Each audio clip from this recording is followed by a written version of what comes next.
Hello guys! Nandito kami sa aking kabukiran. Ito. Kasama ko yung aking dalawang kapatid na maldita. Ayan o. May hulog nga daw yan, sabi ni Manluing.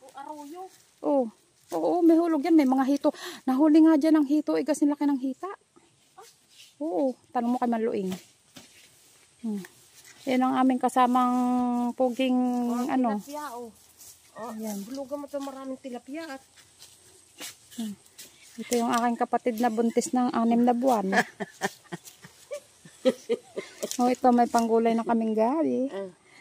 Ayan. Baka yung Makati. Aba, ay huwag. Kamutin. Kamakti. Tara na guys. Ba naman. Nagbablog siya, nagkakayod. Aba, ayun. Ayan. Yung kinahangan nakaharap ko sa cellphone. Sabi ko, aba, ay pag ipinosamoy, may magko-comment bigla sa iyo. Sabi sa iyo. Ako sa amin lang po. Doon sa amin lang. Sabi mo kukunin mo yung langka. Kunin mo na yung isa. At ito ay mas matamis pa dito. Ha? Hindi. Ay kunin mo na lang kala yung salamin. Kaysa dadalhin mo pa yung plywood.